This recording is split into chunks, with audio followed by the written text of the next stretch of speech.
Komið sæl og verið velkomin í föstudagsþátt N4 sem helgar þáttur stöðvarinnar. Við fáum til okkar marga góða gesti til þess að ræða hinn ýmsu mál. Þetta pólitík, krabbamein, framtíð háskóla á Íslandi, beint flug milli Akureyrar og Keflavíkur, glæsilegar fuglamyndir og svo í lok þáttarins þá fáum við til okkar ungan píanósnilling. Þetta sem sagt dagskrá þáttarins svona í aðalatriðum en byrjum á pólitíkinni. Grétar Þór Eyþórsson, prófessor í stjórnmálafræði við Háskólann á Akureyri, fylgist grannt með pólitíkinni á Íslandi. Vertu velkominn, Grétar. Þakkar. Ég svona bara fyrst, það má segja eða ekki að kosningabaráttan sé komin núna á fullt. Jú, við getum sagt það. Nú sé kosningabaráttan að komast á skrið. Svona þegar allt að byrja að setjast, til dæmis eins og í kringum Framsóknarflokkinn. Í skoðanakannanir, það núna svona hellast yfir okkur. Þær eru reglulega gerðar, en niðurstöðurnar þær svona, eru margt ólíkar. Já og nei, getum við sagt, sko. Það er svona mjög ákveðið mynstur sem við höfum séð undanfarna vikur í svona því hvernig þetta fylgi ætlar að leggjast. Svo hefur komið svona ein og ein mæling sem hefur verið greinilega ofmat á ákveðnum flokkum, eins og til dæmis á Sjálfstæðisflokknum hjá Stöð 2 og Fréttablaðinu um daginn. Sem að fór upp í bara rúmlega 30%. 35. En aðrar kannanir hafa sýnt og núna eftir á að það virðist nú vera svona í kringum 25 en ekki 35. En svona í megin atriðum að þá eru kannanirnar að gefa svona svipað mynstur. En þar með ekki sagt að sko, við vitum hvernig kosningarnar fara nákvæmlega, þegar það mjótt á munum og það á því sko, hvort að menn fái einum eða tveimur þingmönnum meira eða minna.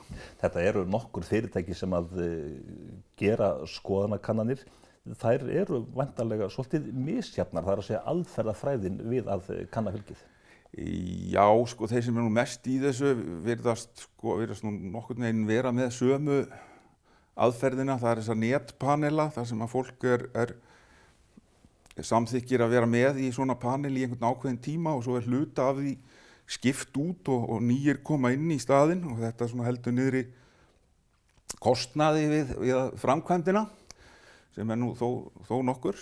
Og svo sjáum við líka til dæmis eins og könnun félagsvísindastofnunar sem var birt í Morgunblaðinu í morgun. Þar hringt líka í ákveðna hópa til viðbótar við þennan netpanel og þar væntanlega verið að hringja í elstu kjósendurnar, eldri kjósendurnar sem erfiðara kannski að ná í gegnum netið. En hvernig svona aðferðafræðin í þessu? Hvernig fólk til dæmis valið í þennan netpanel? Ég veit ekki, sko nákvæmlega, ég ímynda mér að það sé gert hreinlega bara með tilviljana aðferð úr svona gagnagrunnum sem þeir hafa komið sér upp, netfangaskrá. En svona kannanir þegar þær birtast og þá þegar fólk að tjá sig þær til þess að á Facebook þá allt í einu gerast allir sérfræðingar. Fjöldi sem að í þessum könnunum, skiptir hann miklu máli upp á að kannanir svona gefi sæmilega mynd? Skiptir það máli hvort það eru 800 eða 1600? Það kannski skiptir ekki höfumáli þegar þú ert komin þetta hátt, sko. En svona þegar við erum farin að byggja þetta kannski á svona 1000 svörum, 1500 svörum, þá erum við sko komin með svona ásættanlega óvissu eða skekkju sem maður myndi geta sagt. Og það að ætla að minnka þá óvissu með því að bæta 1000 eða 2000 við, að það einfaldlega mjög dýrt. Og sú óvissan sem minnkar mjög lítið í raun og veru eftir að þú ert komin upp í svona ákveðna stærð. En þegar það verið að greina þetta allt saman og lesa út úr þessum könnunum, þá þó nokkuð hátt hlutfall núna þessa dagana sem óákveðið, allt upp í 50%. Hvernig lesið, hvað vigtar það? Eru þessi óákveðnu, eru þeir reiknaðir inn í fylgið með einhverjum aðferðum? Nei, í raun og veru þá höfum við bara, það nokkuð svona þekkt staðreynd að það hefur yfirleitt ekki verið mikill munur á þeim sem á mynstrinu, á þeim sem eru óákveðnir og þeim sem að gefa sig upp. Þannig að það hafa ekki orðið kannski neinar stóra breytingar, en hins vegar þá erum við með mjög stóran hóp núna. Svona þó ekki lengra frá kosningum. Og þetta virðist allt vera svona mikið á hreyfingu og það svona ákveðin óvissa einmitt í því hvort að þetta óákveðna, þessir óákveðnu kjósendur, hvort að þeir raði sér með sama hætti eins og þeir sem eru ákveðnir í dag, svona á endanum. Hvað segir sagan okkur? Það þó nokkuð hátt hlutfall kjósenda sem að svona ákveða sig, jafnvel bara á síðasta degi, jafnvel á kjördegi. Já, það alltaf þannig og ég held að það verði ekki síst núna, því að þetta allt einhvern veginn svo opið og við getum verið jafnvel að sjá þess vegna 7 flokka inn á Alþingi næst, en fólk að ákveða sig svona síðustu vikuna og það náttúrulega líka það að kosningabaráttan fer mjög seint á stað, margir kostir í boði og það þýðir einfaldlega það að sumir þurfa bara tíma til þess að svona melta þetta og sjá svona hvað í raun og veru besti kosturinn, sko. Fólk þarf semst að melta þetta. Hvernig verða næstu vikurnar? Heldurðu stjórnmálaflokkarnir virðast ætla að nota samfélagsmiðlana ansi duglega? Svona umræðan að færa svolítið mikið þangað. Já, og það auðvitað þeirra leið sem reyndar fyrir þó nokkru byrjaðir að fara, þeirra leið til þess að ná til kjósendahópana, sérstaklega þeirra yngri. Og það eru þeir hópar sem eru líklegri en þeir eldri til þess að vera svona flöktandi á milli flokka.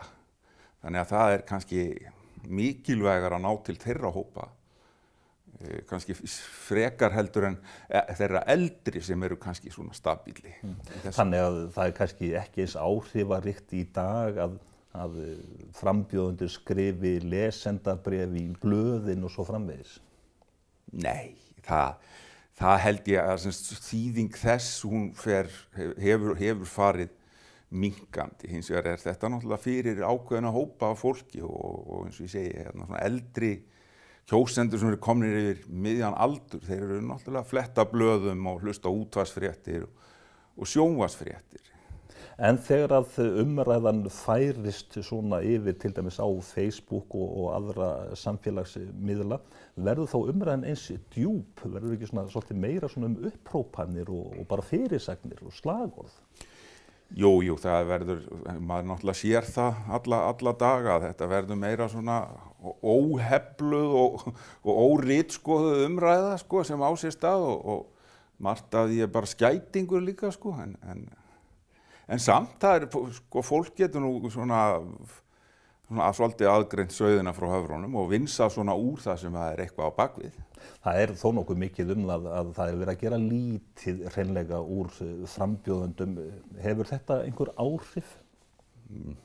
Það erfitt að segja. Það ætti náttúrulega ekki að hafa áhrif. Maður á eiginlega frekar að komast áfram eða ná árangri út frá eigin kostum heldur en því hvað aðrir eru ómögulegir. Svona bara rétt í lokin að sjálfu þér, ert þú vaknaður rétt fyrir 7 til þess að ná 7 fréttunum og fylgist með öllum fréttatímum sem að í boði eru til þess að fylgjast með hræringunum? Já, svona öllu jöfnu kannski ekki alveg, en þegar fyrir að draga að kosningum, þá verður maður nú að gera það, því að það nú einu sinni þannig að það nú töluvert haft samband við mann af fjölmiðlum og fjölmiðlamenn hringja nú nánast hvenær sem þannig að maður svona reynir að vera að sjá og heyra alla fréttatíma. Svona svona mánuði fyrir kosningar, skulum við segja. Við fylgjumst með hér á N4 en Grétar Þór Eyþórsson þakka þér fyrir komin og við köllum örugglega aftur í þig og við höldum hér áfram eftir smástund.